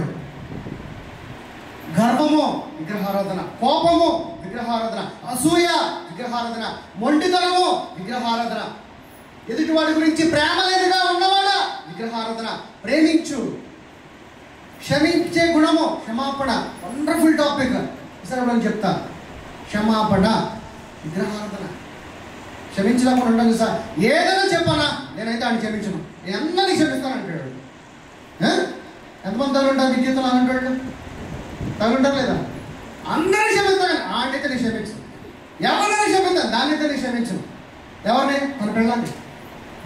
ఇంతమంది ఉన్నారు. విగ్రహారాధన, విగ్రహారాధన. క్షమాపణ లేనిది. అరే నువ్వు మొరపెట్టుకుని నీ యేసయ్యే నిన్ను క్షమించి నేను ప్రాణం పెట్టాడు. నువ్వెంత నేనెంత? నీకెందుకు క్షమాపణ రాదు? నేను ఎందుకు ప్రేమ రాదు? ప్రేమ మనం సేవకులంగా విశ్వాసంగా చెప్పుకున్నాం, కానీ పేరుకే వేషధారుల వలె ఉన్నాం. కానీ వేషధారుల వలె ఉంటే నీకు ఆశీర్వాదం రాదు. ఎందుకు ఆశీర్వాదం రావట్లేదు? వేషధారిగా జీవిస్తున్నావు కాబట్టి. నువ్వు ఎప్పుడైతే నీలో ఈ విగ్రహారాధనగా కట్టుకున్న ప్రతి డ్యామ్ను మొత్తం నువ్వు బట్టలు కొడితే ఆయన వాక్యము ద్వారా నీవు అడిగిందే బంగారం, పట్టిందే బంగారం. మనం ఎలా చూస్తామంటే అంటే 10 మెట్లు ఉంటాయి, 10 మెట్లు చూడం, 11వ మెట్లు ఎక్కేసి కూర్చుని ఇక్కడ ఆశీర్వాదం. నువ్వు 10 మెట్లు ఎక్కి వస్తేనే కానీ. చాలా గుళ్ళన్నీ కొండల మీద ఎందుకు పెడతావు తెలుసా? ఎందుకు పెడతావు చెప్పండి? ఎందుకు కొండ మీద ఉంటుంది? ఎందుకు యేసు ప్రభువుని కొండ మీద సిలువేశారు? ఎందుకు? ఎక్కేటప్పుడు ఆయన అంటే ఏంటో తెలియాలి, అంతే కదా? అన్నిటికన్నా పైన పోయేది చేస్తున్నాను.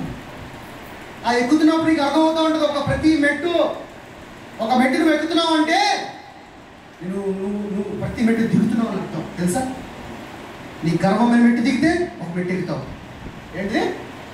నీ శరీరంలో గర్వం అనే ఒక మెట్టు దిగితే దేవుని ఒక మెట్టు ఎక్కుతావు. నీలో కోపం అనే ఒక మెట్టు దిగితే దేవుని ఒక మెట్టు ఎక్కుతావు. నీలో ప్రేమ లేనివాడిగా నీవు ఉన్నావు, నీవు ప్రేమను పంచేవాడిగా ఉంటావు, ఒక మెట్టు ఎక్కుతావు. మనం అనుకుంటాం మెట్లు ఎక్కుతాం అనుకుంటాం, కానీ శరీరానుసారంగా ఒక ప్రతి మెట్టు దిగుతారుతూనే ఉంటావు. మెట్టు ఎక్కితే మనం పైకి వెళ్ళాలి కదా. అదేంటి మరి? ఎవడన్నా కొడితే అన్నావు అంటావా? అని కొడతావా? ఏసీ ఎందుకు కొట్టలేకపోయాడు? ఏసీ ఎందుకు మౌనంగా ఉన్నాడు? మరి ఏసీ ఎన్ని మెట్లు దిగి ఉంటాడు? ఎన్ని మెట్లు దిగితే ఆయన అన్ని మెట్లు ఎక్కాడు, అంతే కదా? మౌనంగా ఉన్నాడు. అదే పిల్లలు అనొచ్చు కదా, అల్లా మౌనంగా ఉన్నాడు గొర్రె పిల్లలాగా. ఎందుకనంటే అన్ని మెట్లు దిగేశాడు. క్రైస్తవంలో ఉంటే ప్రతి మెట్టును దిగాల్సిందే. దిగిన రోజునే నిజమైన క్రైస్తవుడివి. మెట్టు ఎక్కితే కాదు, మెట్టు ఎక్కితే ఆయన ప్రేమతో, ఆయన జాలితో, ఆయన కనికరమతో, ఆయన ప్రేమ, కనికరమ, జాలి, దయతో అన్ని ఫలములన్నీ కూడా అన్ని మెట్లు ఎక్కుంటే వెళ్ళిన రోజున అది ఉన్నతమైన స్థానము. ఉన్నతమైన స్థానం అనగానే ఏమంటారు అనుకుంటాం, అయితే నాకు 100 కోట్లు వచ్చేస్తాయండి అయ్యగారు. రాదు, డబ్బు రాదు. డబ్బునే జయించేవాడిగా నేను స్థిరపరుస్తాడు. డబ్బునే జయించేవాడిగా స్థిరపరుస్తాడు. మెట్టు దిగు, దేవుళ్ళో మెట్టెక్కు. నీ శరీరంలో మెట్టు దిగు, దేవుళ్ళో మెట్టెక్కు. నేను ఉన్నతమైన శిఖరములు తీసుకెళ్లి కూర్చోబెడతానంటాడు దేవుడు. 20 చదువుమా. నూతన హృదయం మీకు ఇచ్చేదను. ఏ విగ్రహములైతే నీ జీవితంలో ఉంటే తీసివేస్తే ఏమిస్తాడన్నాడు? ముందు హృదయం ఏమై ఉంది అప్పుడు? నూతన హృదయం ఏమిటి? ఆల్రెడీ హృదయం ఉంది కదా. ఏ హృదయం ఇస్తాడంట? మాంసపు కలిగిన హృదయం ఇస్తాడంట. ముందు హృదయం ఏ హృదయం ఉంది? రాతి హృదయమే ఉంది. ప్రేమలేని నువ్వు తిరిగి నువ్వు ఎంతగా చెప్పినా జాలి జరగదు, కరుణ లేదు. ఎదురుండొచ్చు, అయ్యా కొంచెం పెట్టవా. రాతి మనసు, రాతి హృదయం. మాంసపు హృదయం అంటే ఎమ్మంటే ప్రేమ ఉండి అక్కడ పెడతామంట. ఒక జడ్జిమెంటే ఉంది ప్రతి ఒక్కడిని. ఈ రోజున నా కొరకు ఏం చేసావు? ఇంకోసం చెప్తున్నా. దేవుడు పైకి వెళ్ళిన తర్వాత అవిధి గారు మీరు 10,000 తప్పులు చేశారు అడగడు. నీ శరీరానుసారంగా చేసే పాపము, తప్పులు ఏమి అడగడు. నువ్వు బతుకుంటే కదా నేను అడగడానికి. నీ శరీరం ఆయన అడిగేది ఏంటో తెలుసా? నా ఆత్మగా ఏం చేసావు నా కొరకు? నా ఆత్మగా ఏం చేసావు? నన్ను నువ్వు ప్రచురం చేసావా లోకానికి? నా సేవ చేసావా? ఇది అడుగుతాడు. నీ శరీరానుసారంగా చేసిన తప్పులు మనం అనుకుంటాం, నేను పరిశుద్ధుడిగా ఉన్నా, నేను యథార్థంగా. నో, నువ్వు శరీరానుసారంగా ఎంతమందిలో పనిచేయి, ఏం ఉపయోగం లేదు. ప్రేమ లేకుండా అది ఏం చేసినా ఉపయోగం లేదంట. ఆయన ఆత్మగా నువ్వు జీవించిన రోజున సువార్తను ప్రకటించావా లేదా? నా రాజ్య సువార్తను విస్తరణ చేయడానికి వచ్చావా లేదా? నీకు ఇచ్చిన, నాకు ఇచ్చిన, నీకు ఇచ్చిన, మనందరికి ఇచ్చిన పని ఏంటంటే ఆయన సువార్తను ప్రకటించడము. కానీ మనము పెళ్ళి, పిల్లలు, బరువు, బాధ్యతలు ఇందులో ఉన్నాను. వీటన్నిటి మీద అధికారం కలిగి జీవించమన్నాడా? వాటికి లోబడి జీవించమన్నాడా? కానీ ఈరోజు లోకము లోబడి జీవిస్తుంది, అధికారం కలిగి జీవించట్లా. ఎందుకంటే వాక్యం అర్థం కాక. తర్వాతమ్మా, నూతన స్వభావము మీకు కలుగజేసేదను. కొత్త హృదయం ఇచ్చి నూతన హృదయ స్వభావమును కలుగజేసేను. రాతి గుండె మీలో నుండి తీసివేసి చేస్తాడంట. కఠినమైన గుండె, రాయి లాంటి గుండె తీసి పెరిగి బయట వేసేసి మాంసపు గుండెను మీకు ఇచ్చేదను. మాంసపు గుండెను, మాంసపు గుండెలో ప్రేమ ఉన్నది, రాతి గుండెలో కనికరం లేదు, జాలి లేదు, దయ లేదు. నా సహోదరి సహోదరుడా, క్రైస్తవుడుగా నువ్వు తిరిగి జన్మిస్తే నీలో కనపడాల్సిన రాతి గుండె కాదు, యేసయ్య హృదయము మాంసపు హృదయము, ఎదుటివాడిని ప్రేమించే హృదయము, ఎదుటివాడి మీద జాలిపడే హృదయం ఉండాలి, కానీ ఎదుటివాడిని చీదరించే హృదయం ఉండకూడదు. ఒక్కరోజు ఎవరు మారలేము, సమయం పడుతుంది. సో సమయం పడుతుంది కాబట్టి వాక్యం నీలో ప్రవహింపజేస్తే ఆ వాక్యము ద్వారా నీ హృదయమును మారు మనసు పొందుకునేలాగా నీ కృపని దేవుడు సహాయం చేస్తాడు. రైట్?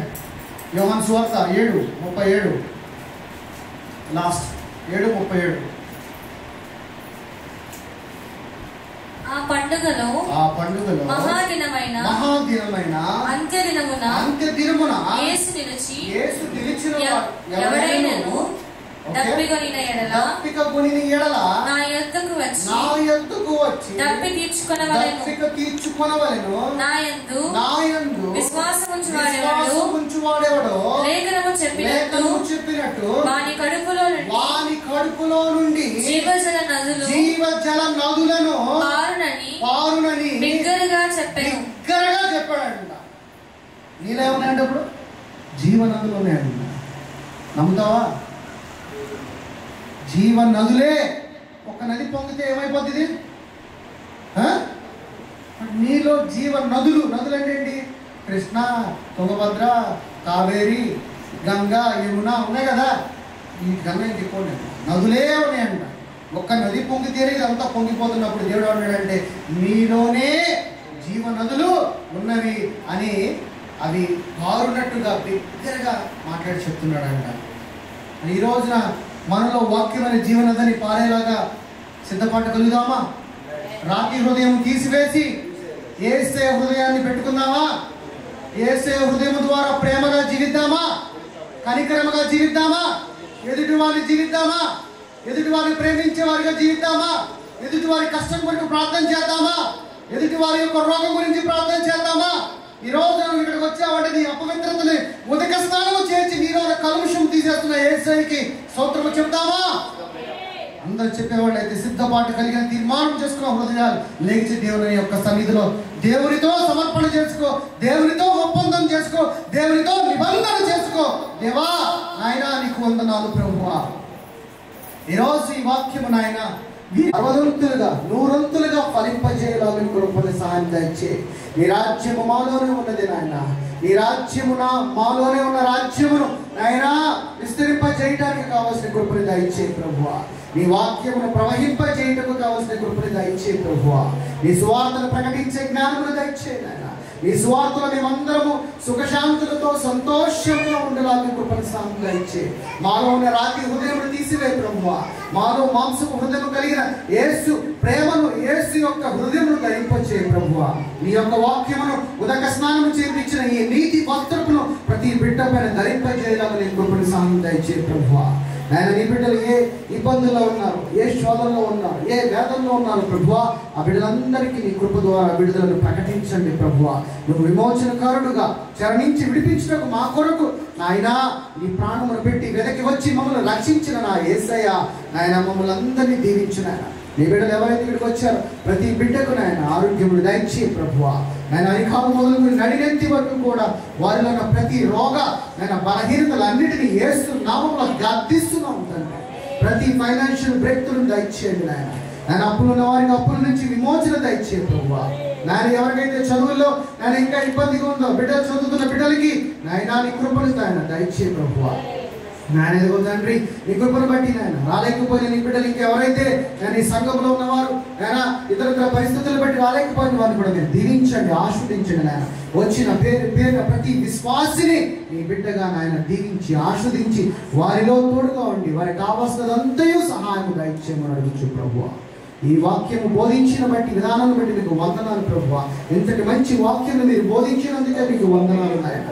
ఈ వాక్యము ద్వారా మమ్మల్ని పరిశుద్ధులుగా, నీతిమంతులుగా, ధనవంతులుగా, ఐశ్వర్యవంతులుగా తయారు చేసినందుకు మీకు వందనాలు ప్రభువా. తండ్రి ఇక మీదట మాలో జీవించేవాడు మేము కాదు నాయన, మాలో జీవించేవాడు నీవై ఉండగా నా క్రీస్తే మా అందరిని కూడా అలాంటి ప్రేమ స్వభావము కలిగి మేము జీవించలాగా నీ కృపను మా అందరికీ సహాయం దయచేయమని అడుగుచు ప్రభువా. తండ్రి నాయన ఇదిగో ప్రభువా మే నెలలో జరగబోయే మీటింగ్స్ ఏదైతే ఉన్నాయో ప్రభువా తండ్రి నీ చిత్త ప్రకారంగా జరిగింపజేయాలన్నా ప్రతి అవసరతలను ప్రతి పర్మిషన్ వచ్చేలాగా ఈ కృపను సహాయం దయచేయండి. చేటుకు కావాల్సిన ధనమును కూడా సమకూర్చండి ప్రభువా. ఏదైతే వెలితిగా ఉన్నదో ఆ వెలితిని కూడా నింపమని అడుగుచున్నాం ప్రభువా. తండ్రి ఈ సంఘ పరిచర్య కార్యక్రమాలలో ప్రభువా తండ్రి అయ్యా మోజెస్ గారిని దీవించండి నాయన, ఆస్వాదించండి ఆయన. మహేంద్ర గారిని దీవించండి, రాంబాబు పాస్టర్ని దీవించండి, దిలీప్ పాస్టర్ని దీవించండి, సంతోష్ పాస్టర్ని దీవించండి. నేను ఈ రోజు జన్మదినం జరుపుకుంటున్న సంతోషాన్ని బట్టి నీకు వందనాలు తండ్రి. ఆయన నీకు ఇన్ని సంవత్సరంలో బిడ్డకి ఇచ్చిన ఆరోగ్యాలను బట్టి, ఆయన ఇచ్చిన తలాంతులను బట్టి నీకు వందనాలు. ఇంకా బహుగా నీ సేవలో వాడబడేలాగా నీ కృపను సహాయం దయచేయండి ప్రభువా. ఆయన మానదములు ఎక్కడున్నా ఆత్మికంగా ఒకటే శరీరమై ఆయన నీ సంఘముగా మేము ఉన్న మమ్మల్ని అందరినీ దీవించి ఆస్వాదించి బలపరచమని అడుగుచు ప్రభువా. కూడి వచ్చిన బిడ్డలందరినీ దీవించి ఆస్వాదించి బలపరచమని నజరేయుడైన యేసు క్రీస్తు నామం పేరిట ఈ ప్రార్థన అంతటినీ అడిగి వేడుకొనుచున్నాము తండ్రి. Amen, amen, amen. God bless you all.